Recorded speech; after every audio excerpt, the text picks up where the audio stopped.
You know, the motto of Prager University is you give us 5 minutes and we'll give you a semester. Well, I took many semesters on the question of the Middle East conflict. I was at the Middle East Institute, in fact, at Columbia University. That's where I did my graduate work. Semester after semester discussing the Middle East conflict as if it were the most complex conflict in the world, when in fact it's probably the easiest conflict in the world to describe. It may be the hardest to solve, but it really is the easiest to describe. And really, in a nutshell, this is what it is. Israel would like to exist and recognizes the right of the Palestinians to have a state. The Palestinians, however, and many other Muslims and Arabs, do not recognize the right of a Jewish state of Israel to exist. Every poll among Palestinians shows that the majority of Palestinians want there to be no Jewish state of Israel, doesn't believe that it should exist or had any basis for being. And this has been true since 1948, when the British left and the UN established a division. Palestine will be cut in half, a Jewish half and an Arab half. The Jews accepted it, the Arabs didn't accept it, and what happened the moment it was announced? Arab armies, about 7 Arab armies, attacked the Jewish state in order to destroy it. To everybody's surprise, the little Jewish state survived, and that was pretty much it. And then it happened again in 1967 when the dictator of Egypt, Gamal Abdel Nasser, said we are now going to extinguish the Jewish state of Israel.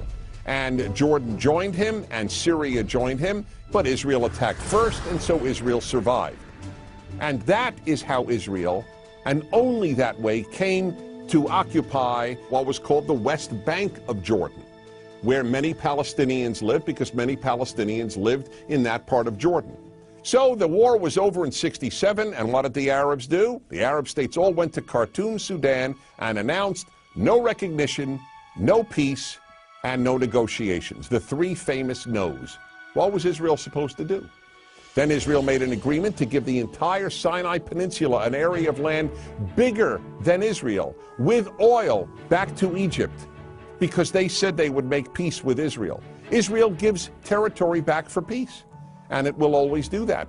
But is there really a desire for peace on the part of Israel's enemies, which broadcast after broadcast on TV and radio in the Palestinian areas is about how Jews should be killed and how Allah wants Jews to be killed? That's the typical broadcast on Palestinian television. And so it's not hard to explain the Middle East dispute. One side wants the other dead. You know what the motto of Hamas is? The motto of Hamas is, we love death as much as the Jews love life. Now you tell me, how is Israel supposed to make peace when people believe what Hamas believes? Now here is one of the most important things nobody talks about. Everybody talks about a Palestinian state. Why didn't anybody talk about a Palestinian state while the Palestinians lived under Jordanian rule?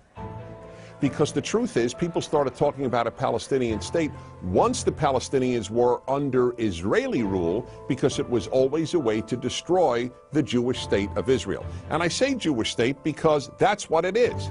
There are many, many Arab states, but there's only one Jewish state. It is about the size of New Jersey. In fact, Israel is the size of El Salvador. El Salvador. And yet, if a Martian came to the earth and they visited the United Nations, or they read the world's newspapers or watched world television, they would believe that the biggest problem on earth is a state the size of New Jersey and El Salvador, this state of Israel. This preoccupation with a little democratic, humane state is absolutely irrational. And here's another question to be asked.